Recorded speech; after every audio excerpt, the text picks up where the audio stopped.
88.4 Top Congo FM. L'invité. Madame Boko Botefa, la vice-présidente de la coalition des Congolais pour la transition, est l'invitée de la rédaction.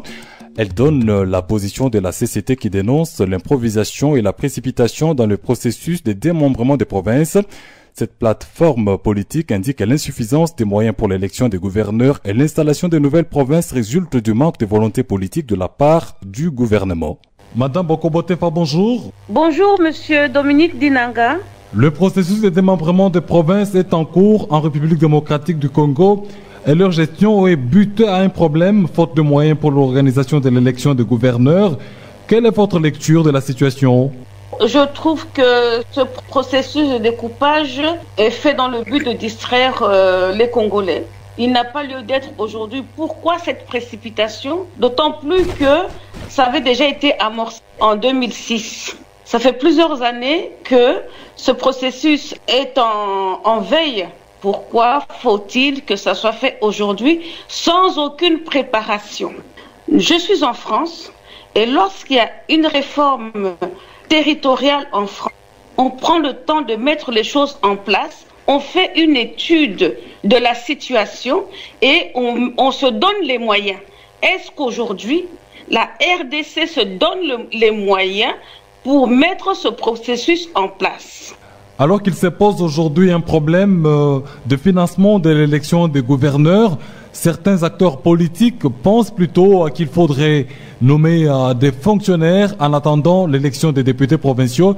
Est-ce que vous êtes d'accord avec cette proposition? Je ne suis pas d'accord. Ce n'est pas moi, c'est la CCT qui n'est pas d'accord sur cette initiative.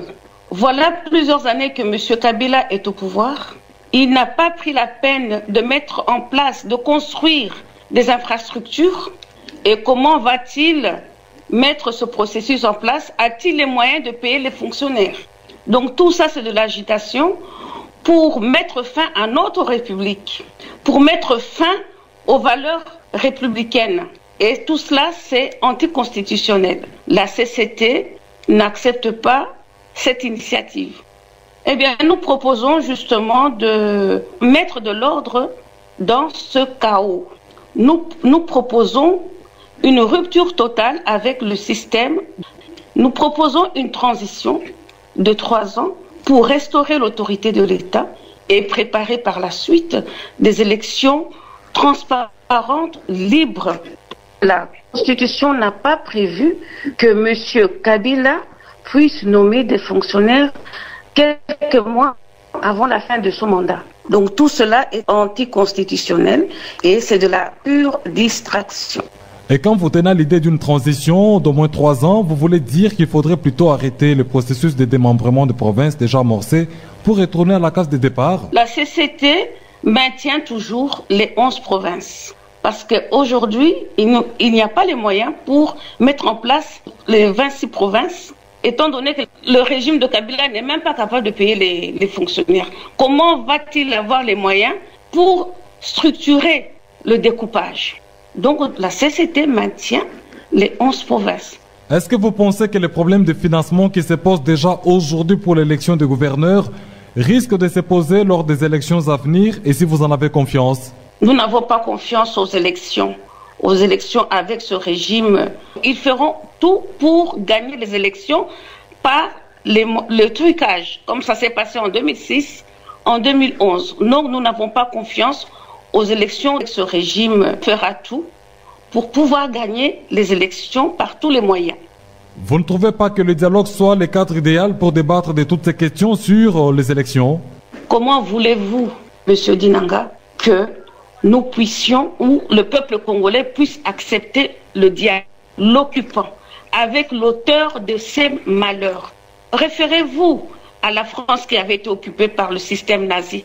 Est-ce que le général de Gaulle s'est assis à la même table que Hitler pour négocier? Négocier quoi? Il a plutôt préparé une résistance à Londres pour pouvoir bouter les nazis. Et c'est ce qu'il a réussi.